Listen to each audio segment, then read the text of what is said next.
Part our chapter number 3 which is electrostatic potential and flux। देखिए अभी तक हमने जो क्या पढ़ा था वो ई इलेक्ट्रिक फील्ड को रिप्रेजेंट करते हैं ई से, और ये क्या होती है आपकी वेक्टर क्वांटिटी।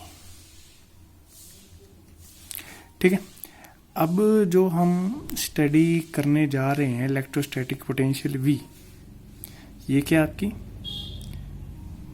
Scalar quantity. ठीक है, देखिए मतलब एक तो आपने इलेक्ट्रिक फ्लक्स को डिफाइन किया, आपने वेक्टर क्वांटिटी के टर्म्स में इलेक्ट्रिक फील्ड आपने निकाल दी, कैलकुलेट की सब चीज़ों के लिए।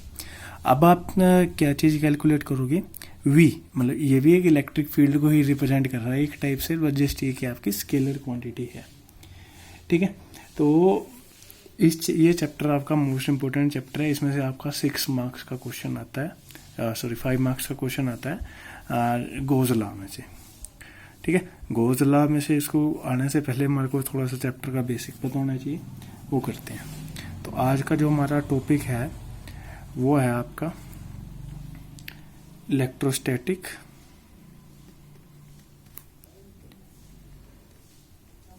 Potential energy. देखिए अब ये होता क्या है।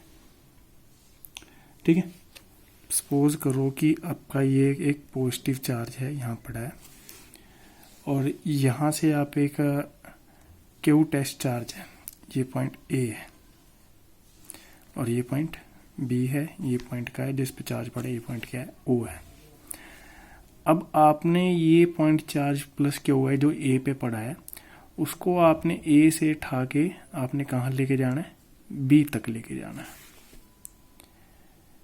ठीक है, अब देखिए एक चार्ज है, उसकी यहाँ पे भी कुछ स्ट्रेंथ होगी और यहाँ पे कुछ स्ट्रेंथ होगी। ठीक है ना, तो समझ रहे हैं कि जितना डिस्टेंस बढ़ रहा होगा उतनी स्ट्रेंथ फील्ड की कम हो रही होगी, और यहाँ स्ट्रेंथ क्या होगी, ज़्यादा होगी। ठीक है, तो इलेक्ट्रिक पोटेंशियल एनर्जी डिफरेंस भी यही होता है। क्या होता है देखिए, अब मैं आपको हिंदी में बताता हूँ, फिर इंग्लिश में बताएंगे कैसे लिखना है आपने। आपका ये चार्ज प्लस क्यू है, इसको आपने पॉइंट ए से लेके कहाँ ले जाना है, पॉइंट बी तक लेके जाना है। ठीक है, बट एक कंडीशन है, वो क्या है कि आपका जो ये चार्ज है जो यहाँ से लेके यहाँ तक गया, इसकी एक्सीलरेशन चेंज नहीं होनी चाहिए। एक्सीलरेशन मतलब velocity per unit time change नहीं होनी चाहिए इसकी। ठीक है, और जितना वर्क डन हमें इस पे यहाँ से यहाँ तक लगेगा उसको कहते हैं electrostatic potential energy. Hence electrostatic potential energy difference between 2 points A and B as the minimum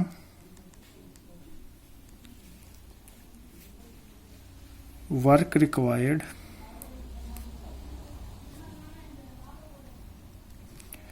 to be done by an external force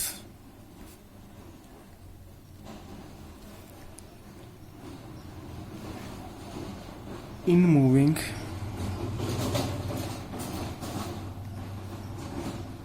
without accelerating the charge between points A and B। इसकी English में definition हो गया, मतलब आपने point A से लेके B तक लेके जाना है, मतलब इसकी कुछ यहाँ पे ही पोटेंशियल होगा, इसका कुछ यहाँ पे ही पोटेंशियल होगा। ठीक है, कितना आपको वर्क डन लगा यहाँ से यहाँ लाने में, और चार्ज आपका एक्सीलरेट नहीं होना चाहिए, तो उसी को हम कहते हैं electrostatic potential energy. I think it made you clear. अगर आपको कोई डाउट है तो आप मैसेज कर दीजिए, आपका क्लियर हो जाएगा। Okay, thank you so much.